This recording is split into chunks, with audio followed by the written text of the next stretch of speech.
자, 오늘은 우리 주님께서 부활하신 날입니다. 할렐루야. 그 주님의 부활이 여러분 가운데 기쁨이 되기를 바랍니다. 이 부활의 기쁨이 우리에게 무덤덤한 것으로 끝나지 않고 우리 삶 속에 깊숙하게 들어와서 우리 삶의 모든 영역에서 이 부활의 기쁨이 누려지기를 바랍니다. 오늘이 얼마나 기쁜 날인지 모릅니다. 사실 지난 한 주간은 우리가 고난주간으로 지내지 않았습니까? 이 고난주간 동안 우리 주님의 고난 받으심 그리고 십자가에서의 고통을 깊이 묵상하면서 우리 구원에 대한 감격을 다시 한번 회복할 수 있는 그런 시간이 되었습니다. 내 죄 때문에 예수님께서 그 고난 받으시고 십자가에 그 처참한 아픔을 당하셨구나, 이런 생각을 할 수 있었죠. 그런 의미에서 우리의 구원이 거저 주어진 것이 아니라 예수 그리스도께서 그 극심한 고통과 아픔을 겪으시면서 죽음을 당하시면서 우리 가운데 영원한 생명을 주시고 구원 주셨다는 것이 얼마나 감사한지 모르겠습니다. 그런데 저는 고난주간을 지날 때마다 어떤 마음이 드냐면 이 고난주간 좀 빨리 좀 지나가라, 이런 생각을 하게 돼요. 여러분은 어떤지 모르겠어요. 고난주간을 겪으면서 오랫동안 이 고난주간에 머물렀으면 좋겠다, 이런 마음을 갖고 있는지 모르겠습니다만, 물론 어떤 분은 아예 고난주간이든 뭐든 별로 신경 안 쓰고 한 주간을 지낸 분들도 있을 수 있겠습니다만, 이 고난주간을 의미 있게 지내는 분들은 모르겠어요. 저는 목사인데도 이 고난주간 빨리 지나갔으면 좋겠다, 이런 생각이 들어요. 왜냐하면 우울하잖아요. 마음속에 예수님의 고난과 고통을 묵상하면서 그 아픔이 내 마음에 저려오고 그것 때문에 주님께서 고난 당하셨다는 것을 생각해보면 마음이 아프고 이렇잖아요. 근데 이 고난 속에 오랫동안 머물고 싶은 사람이 누가 있겠습니까? 이것이 빨리 끝났으면 좋겠다라는 마음이 듭니다. 고난이 있어야 부활이 있고, 나의 죄 때문에 고난받으신 주님을 묵상할 수 있는 시간이 되기 때문에 그야말로 이 고난주간은 정말 필요한 시간입니다만, 그럼에도 불구하고 부활절이 주는 기쁨과는 비교할 수 없습니다. 그래서 금식이라든지 아니면 특별한 의식을 가지고 고난주간을 보낼 때는 더 그렇잖아요. 이 금식을 좀 빨리 끝내야 되는데, 아니면 어떤 분은 미디어 금식을 하는 분도 있어요. 유튜브를 안 보거나 텔레비전 안 보거나 뭐 그런 것들을 안 보면서 일주일을 또 그렇게 의미 있게 보내는 분들도 있는데, 뭔가를 안 하고 금식하고 이렇게 보낸다라는 것이 기쁜 일은 아니잖아요. 그러니까 그 시간이 좀 빨리 끝났으면 좋겠다, 이런 생각이 들지 않습니까? 금식을 해보시면 알겠지만, 금식 기도하는 분들은 하나님 앞에 깊이 기도하는 시간을 갖고 있지만, 그럼에도 불구하고 저의 경험으로는 빨리 금식이 끝나는 날이 오면 좋겠다는 생각이 들어요. 저는 이제 최고 많이 한 때가 20일 금식을 했었는데, 매일매일 세는 거예요. 언제가 20일이 끝나나, 이런 생각을 하잖아요. 3일 금식도 제가 많이 하는 편인데, 3일 금식도 끝나는 시간을 기다려요. 심지어 한 끼 금식을 하더라도 그 시간 정해지지 않습니까? 그럼 그 시간이 빨리 끝나기를 기다리지 않습니까? 그렇다고 생각한다면 이 고난주간의 고통과 아픔을 계속 그렇게 가지고 싶다라는 생각을 하는 분들은 그렇게 많지 않을 것입니다. 그래서 고난주간이 빨리 끝났으면 좋겠다, 이런 생각이 듭니다. 고난주간을 지내는 시간에는 괜히 마음이 무겁고 또 마음에 억눌림이 있기 때문입니다. 그런데 부활주일이 되면 얼마나 마음이 자유롭고 기쁜지 몰라요. 와, 드디어 부활이다. 예수님께서 부활하신 날, 이제 고난과 모든 것을, 사망의 모든 권세를 끊으시고 이제는 자유롭게 영원한 생명을 그렇게 회복하신 주님을 보니까 정말 해방의 날이요, 또한 기쁨의 날이 될 수밖에 없을 것입니다. 자, 오늘 본문을 보면 예수님께서 돌아가신 이후에 첫 번째 맞는 주일입니다. 주일이라는 말이, 교회를 안 다니는 분도 주일이라는 말을 쓰는 분도 있더라고요. 그만큼 기독교인들이 주일이라는 말을 많이 쓰다 보니까 일요일이라는 표현을 주일이라는 말을 쓰는 분들이 많아요. 식당 같은 데 가면 주일은 쉽니다, 이렇게 쓰신 분들이 있어서 이분은 교회 다니는 분이다, 이렇게 생각을 했는데, 어떤 분은 주일은 쉽니다라고 썼는데 물어보니까 교회는 안 다닌대요. 그래서 왜 주일은 쉽니다 이렇게 썼습니까 했더니 보통 그렇게 쓰지 않아요? 이렇게 얘기하더라고요. 그분은 아마 모르고 그렇게 썼을 거라는 생각이 들어요. 이 주일이라는 말은 Lord's Day, 주님의 날이라는 뜻이거든요. 원래 유대인들은 안식일 날, 토요일, 금요일 밤부터 토요일 저녁 해질 때까지가 안식일이에요. 토요일 날 안식일인데, 그 안식일을 지키다가 안식 후 첫날 예수님께서 부활하셨어요.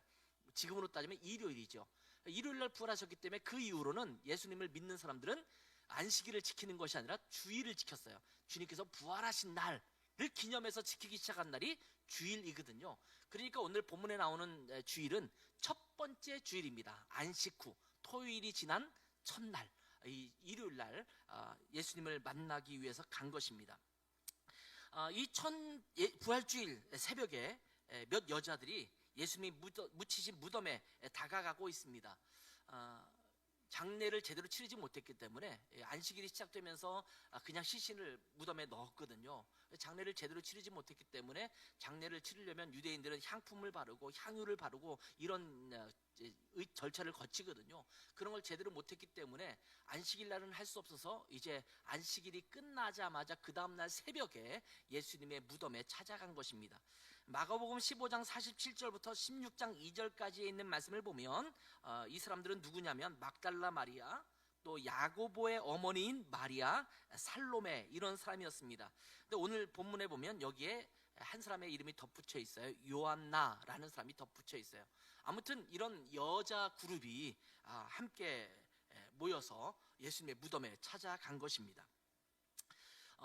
남자들의 모습은 별로 보이지 않아요. 예수님께서 십자가에 못 박히시는 때라든지 아니면 그 이후에 예수님의 무덤에 처음 찾아간 사람들도 사실은 남자들이 아니라 여자들이 예수님을 끝까지 십자가에 돌아가시는 것도 지켜보고, 또 예수님이 십자가를 지고 따라갈 이렇게 골고다 언덕으로 갈 때도 그 뒤를 따라가면서 슬피 울고, 또 예수님께서 부활하신 그날 무덤에 간 사람들도 여자들이었습니다.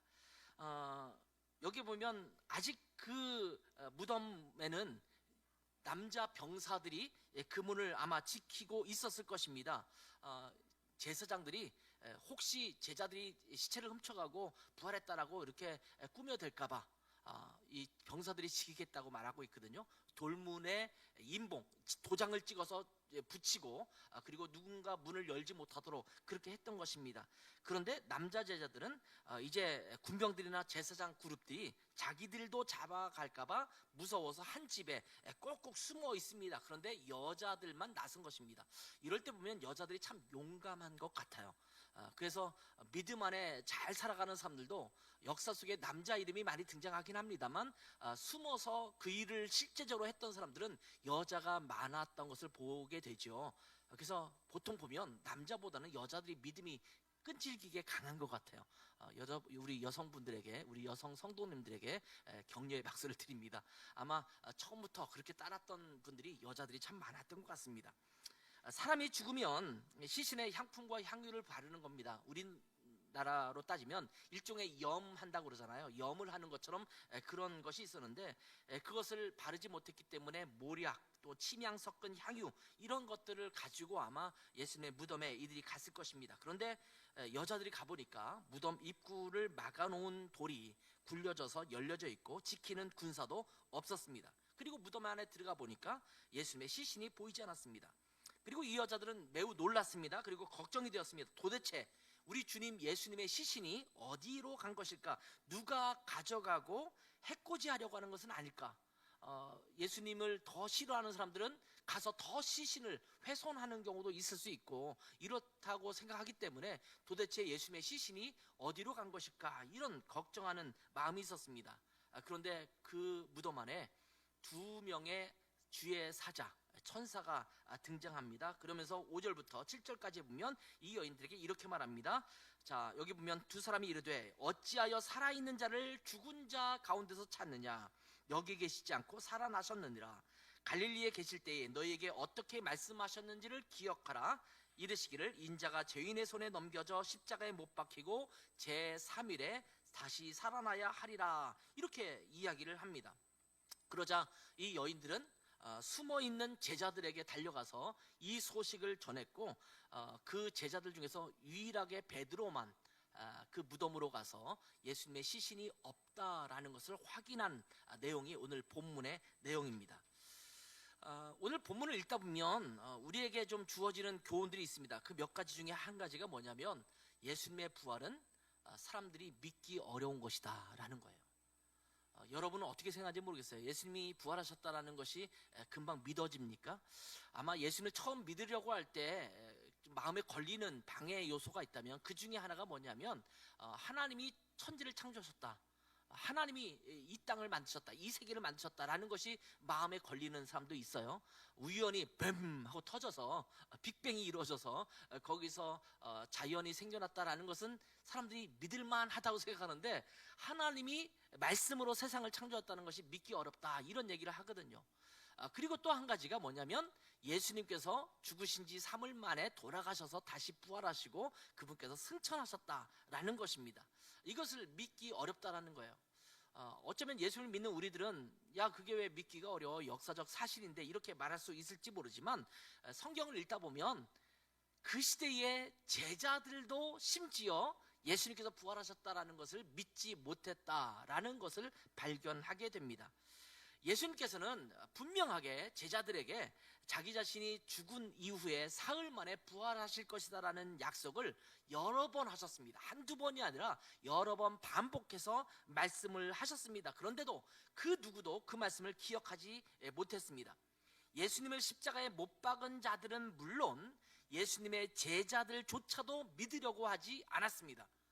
아까도 말씀드렸지만 이 예수님께서 못 박히시고 돌아가신 이후에 그 무덤에도 넣었잖아요. 그 무덤에 돌물을 막아놓고 거기다 인봉을 했어요. 이 도장을 찍어서 그 인봉을 했단 말이죠. 근데 이렇게 한 이유가 뭐겠습니까? 예수님을 죽인 사람들도 예수님께서 사흘 만에 부활하신다라고 말했으니 혹시 제자들이 훔쳐가서 그런 소문을 퍼뜨릴까 해서 걱정돼서 그렇게 한 것 아니겠습니까? 다시 말하면 예수님을 십자가에 못 박은 자들도 예수님께서 사흘 후에 부활하실 것이다 라는 것에 대한 마음에 두고 있었다라는 것입니다. 그런데 신기하게도 예수님을 따르는 제자들은 오히려 그 부활에 대해서 전혀 생각하지 않고 있었다라는 사실을 오늘 본문을 읽다 보면 발견하게 되는 것입니다. 오늘 본문을 보면 찾아간 이 여인들은 예수님을 몹시도 사랑했기 때문에 예수님의 시신이라도 잘 수습해서 향품과 향유를 가지고 염을 하기 위해서 무덤에 올라간 것입니다. 이 여인들도 예수님을 존경했습니다. 사랑했습니다. 그렇지만 예수님께서 다시 살아나실 것이라는 아무런 기대도 없었고 소망도 없었다라는 것을 오늘 본문을 통해서 발견하게 됩니다. 본문 어디에를 봐도 혹시나 예수님께서 말씀하신 대로 부활하시지는 않았을까? 라는 느낌의 사건이 전혀 진전되지 않습니다. 4절을 보세요. 이로 인하여 근심할 때에, 근심했다라는 말이 무슨 말입니까? 아마 예수님께서 부활하신다라고 말씀하셨으니 부활을 하실지도 몰라, 이런 생각을 했었더라면 예수님의 시신이 없네? 진짜 부활하셨나? 이렇게 생각하는 것이 당연한 것 아니겠습니까? 근데 이들은 전혀 그 생각을 하지 않습니다. 예수님의 시신이 없어졌네? 도대체 어떻게 된 거지? 누가 훔쳐갔지? 지금 근심을 하고 있는 것 아니겠습니까? 그러니까 이 예수님의 부활에 대해서는 이 여인들의 머리에도 전혀 기억되지 않고 있었다는 것을 알게 됩니다. 더 심각한 것은 제자들이었습니다. 11절을 보면 이 여인들이 예수님의 부활 소식을 전했을 때 그 제자들이 보였던 태도입니다. 이렇게 말하죠. 사도들은 그들의 말이 허탄한 듯이 들려 믿지 아니하나. 그들이 어떻게 느꼈다고요? 허탄한 듯이 들었다, 이런 말이에요. 허탄하다라는 말이 이 영어로 번역하면 넌센스처럼 들렸다, 이런 표현이에요. 그러니까 헛소리처럼, 이치에 맞지 않는, 논리에 타당하지 않는 그런 말처럼 여겼다라는 말입니다. 예수님께서 3년 동안이나 심혈을 통해서 가르쳐 주시고 양육했던 제자들이었습니다. 예수님께서 부활하시겠다라는 말씀을 여러 번 반복적으로 심각한 상황에서 말씀했던 제자들이었습니다. 그런데 그들은 예수님께서 부활하셨다라는 소식에 너무나도 쉽게 그 말이 허탄하게 여겼다라고 표현하고 있는 것입니다. 그냥 예수님의 시신이 없어졌다라고 말한 게 아니거든요. 예수님께서 부활하셨다라고 천사가 얘기했다, 이 말씀을 전달했는데 그들은 예수님의 부활을 전혀 떠올리지 않았다라는 말씀입니다. 오히려 허탄하게 여겼습니다. 베드로도 무덤까지 가서 확인했습니다. 그런데 시신이 없고 세마포만 있는 것을 보고 베드로가 뭐라고 말하겠습니까? 그것을 놀랍게 여기며 집으로 돌아갔다. 오, 이상하네. 이 놀랍게 여겼다는 것은 이상하게 여겼다는 거예요. 오, 신기하네. 이상하네. 왜 없어졌을까?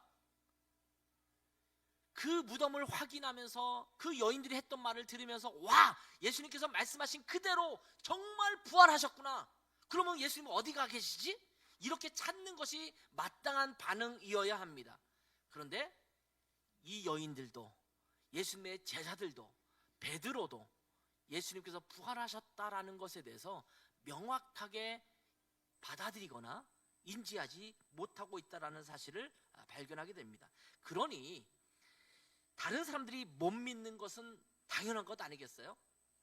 여러분이 예수님을 증거하고 전할 때, 예수님의 부활을 얘기할 때 주변 사람들이, 야, 헛된 소리 하지 마, 그건 다 지어낸 얘기야, 이렇게 말하는 것이 이상하게 여길 필요가 없다라는 겁니다. 그들은 당연히 못 믿을 수밖에 없는 사건이 일어났다라는 것입니다. 더욱이 예수님이 부활하신 지 2000여 년이 지난 이 시대에 예수님의 부활을 쉽게 믿는다라는 것이 오히려 기적적인 일이 아니겠습니까? 저는 제가 예수님을 믿고 있지만 제 스스로를 돌이켜봐도 그런 생각이 들어요. 와, 나는 어떻게 이 예수님을 지금 믿고 내 주님으로 이렇게 따르면서 내 생명을 드리면서라도 내가 주님을 따르겠다라고 고백하고 있는 거지? 성령의 역사, 은혜가 아니면 내가 이렇게 고백할 수 없다라는 것을 제가 발견하게 되는 거예요. 예수님의 부활을 사람들은 잘 받아들이지 못하고 이해하지 못하고 믿지 못했습니다. 그런데 예수님께서 부활하신 것은요, 예수님께서 말씀하신 그대로 성취된 것입니다. 주님은 말씀대로 부활하신 것입니다. 어느 날 갑자기 예고 없이 이 예수님의 부활이 일어난 것이 아니었다라는 것을 우리는 기억해야 합니다. 어느 날 뜬금없이 그 사건이 일어났다면 사람들은 신기한 일이네? 이렇게 말할 수 있을지 모르지만 이 예수님의 부활은 계속해서 예고되었던 말씀이시고, 심지어 예수님 자신이 부활할 것이라는 것을 끊임없이 이야기했던 것입니다. 누가복음 9장 22절을 볼까요? 같이 한번 읽어보겠습니다. 시작. 이르시되 인자가 많은 고난을 받고 장로들과 대제사장들과 서기관들에게 버림받아 죽임을 당하고 제3일에 살아나야 하리라 하시고. 자, 이때가 언제냐면 예수님께서 사람들이 나를 누구라 하느냐, 너희는 나를 누구라 하느냐 라고 질문했을 때 베드로가 주는 그리스도시요 살아계신 하나님의 아들입니다 라고 고백한 이후에 예수님께서 하신 말씀이에요. 지금 말씀을 보세요. 명확하게 얘기하잖아요. 나는 대제사장들에게 잡혀갈 거야, 고난받을 거야, 그리고 3일 있으면 나는 부활할 거야. 이보다 더 어떻게 명확하게 얘기할 수 있겠습니까? 아마 제자들이 좋은 학생이었다면 귀 기울여 들으면서 메모를 했을 거예요. 예수님께서 고난받으신데, 근데 죽으시면 3일 후에 부활하신대, 메모해 놓았다가 예수님께서 돌아가시면 상황을 볼 때 예수님께서 말씀하신 그대로 진행되고 있네? 그러면 예수님께서 다시 부활하신다고 말씀하셨으니까 3일 있다가 우리는 축 부활 현수막 걸고 예수님을 맞이해야 되지, 아마 이렇게 준비해야 되는 것이 마땅한 것 아니겠습니까? 정확하게 예수님은 자기 자신이 부활하실 것이라는 사실을 이야기하셨습니다. 이것은 이때만 얘기한 것이 아니라 여러 번 반복해서 말씀하셨다는 것을 복음서를 쭉 살펴보면 알 수가 있습니다. 예수님께서는 제자들에게뿐만 아니라 유대인들에게도 자기 자신의 부활에 대해서 직접적이지는 않지만 언급하신 적이 있습니다. 요한복음 2장 18절에서 22절을 보면 이렇게 말씀이 기록되어 있습니다. 이에 유대인들이 대답하여 예수께 말하기를, 내가 이런 일을 행하니 무슨 표적을 우리에게 보이겠느냐. 메시아로서의 표적을 보이라고 이야기했을 때 예수님께서 이렇게 말씀하십니다. 이 성전을 헐라 내가 사흘 동안에 일으키리라.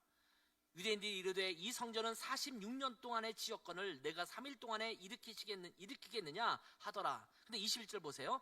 그러나 예수는 성전된 자기 육체를 가리켜 말씀하신 것이라. 죽은 자 가운데서 살아나신 이후에야 제자들이 이 말씀하신 것을 기억하고 성경과 예수께서 하신 말씀을 믿었다. 유대인들에게도 말했고 제자들도 이것을 들었지만 나중에 부활하신 주님을 만나본 이후에야 이 말씀을 믿었다, 이렇게 기록하고 있는 것입니다.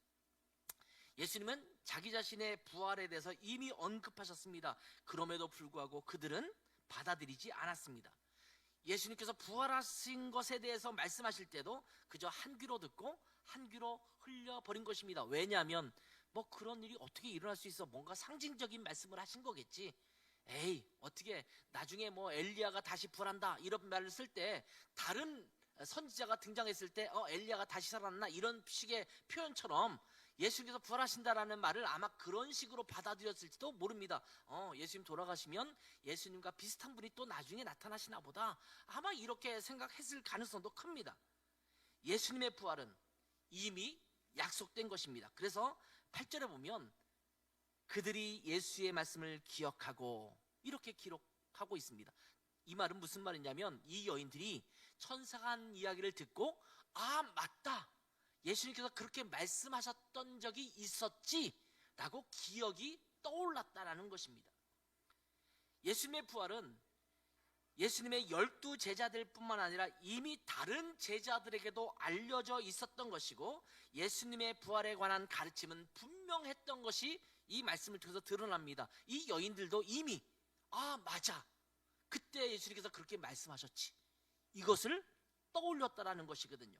그런데도 그들은 기억하지 못했습니다. 여러분, 예수님의 부활은 약속된 말씀의 성취입니다. 우연히 일어난 사건이 아니라 하나님께서 계획하신 그대로 우리 죄를 용서하시고 우리를 구원하시기 위해서 예수님께서 약속하신 그것을 성취하신 사건입니다. 자, 그리고 이 예수님의 부활은 영원한 것이라는 것을 우리에게 또 말씀해 주고 있습니다. 이 예수님의 부활은 잠시 동안 일어났던 해프닝이 아니었습니다. 우리가 이런 간증을 좀 들어요. 내가 죽었었는데 며칠 있다가 깨어났다. 그리고 내가 천국도 가봤다. 지옥도 이렇게 살짝 봤다. 뭐 이런 분들이 있을 수 있잖아요. 근데 그분들은 영원히 다시 사는 게 아니죠. 또 수명이 다하거나 그러면 다시 또 죽음을 맞이하게 됩니다. 근데 예수님의 부활은 영원한 것입니다. 잠시 동안 까무러쳤다가 깨어나서 지내시다가 또 다시 돌아가신 그것이 아니라는 말씀입니다. 예수님의 무덤은 우리가 발견할 수가 없어요. 왜냐하면 예수님의 무덤은 없기 때문이에요. 예수님은 묻히신 곳이 없습니다. 요한복음 11장 25절부터 26절을 한번 읽어보겠습니다. 같이 한번 읽어볼게요. 시작. 예수께서 이르시되 나는 부활이요 생명이니 나를 믿는 자는 죽어도 살겠고 무릇 살아서 나를 믿는 자는 영원히 죽지 아니하리니 이것을 내가 믿느냐. 여기에서 예수님께서 말씀하시기를 예수님을 믿는 자들은 죽어도 살겠다, 살아서 믿는 자는 영원히 죽지 않겠다, 이렇게 말씀을 하고 있습니다. 자, 이 말씀에서 살아서 믿는 자는 영원히 죽지 않는다는 말이 죽음을 당하지 않는다, 이런 말씀이 아닙니다. 이 말씀은 우리 생명이 이제는 육체적으로 육신적으로 죽임을 당하더라도 영혼은 영원히 얻겠다라는 것입니다. 예수님을 믿지 않은 상태에서 죽으면 영혼도 심판에 이르잖아요. 근데 예수님을 살아서 믿는 자들은 우리의 영혼이 영원히 죽지 않는, 심판에 이르지 아니하는 그 놀라운 축복을 얻겠다라고 말씀하고 있는 것입니다. 영생의 현재성을 말씀하고 있는 것입니다. 죽은 후에 심판을 받고 생명을 얻는 것이 아니라 죽어도 심판에 이르지 아니하시고 지금부터 영생의 소유자가 된다라는 말씀을 하시고 있습니다. 여러분, 예수님의 부활로 말미암아 우리에게는 영생이 이미 획득됐습니다. 믿으십니까? 예수님 믿으면 그 놀라운 축복을 받습니다. 예수님은 영원한 부활로 다시 살아나셨습니다. 지금도 살아 계시는 분이십니다. 우리 안에 오셔서 말씀하시고 능력을 베풀어 주시는 그런 분이십니다. 그리고 예수님을 믿고 영접한 사람은 죄에 대하여 죽은 자이기 때문에 주님과 또한 주님의 부활과 더불어서 우리도 영원한 부활로 생명을 얻게 되는 것입니다. 이것이 복음입니다. 다시는 우리 영혼이 죽지 않게 될 것이라고 말씀하십니다. 영원한 생명을 주셨으니 얼마나 감사한 일일까요? 다시는 잃어버리지 않을 생명을 주셨으니 얼마나 고마운 일인지 모르겠습니다. 오늘은 그러한 주님의 부활을 기념하고 감사하는 날입니다. 우리 죄를 위해서 십자가에 죽으시고 우리 죄 문제를 모두 다 해결해 주시고 영원한 생명의 부활로 부활하셔서 우리에게 영원한 생명을 약속하신 주님께 마음을 다하여 감사하는 날이 되기를 바랍니다. 그리고 혹시 우리 가운데 이 영원한 생명의, 영원한 부활의 생명, 이것을 소유하지 못한 분이 있다면 오늘 이 기쁜 날 예수님의 영원한 부활의 생명을 얻을 수 있는 귀한 축복이 있기를 바랍니다. 성경은 이 영원한 부활의 생명을 얻는 것은 매우 간단하다고 가르치고 있습니다.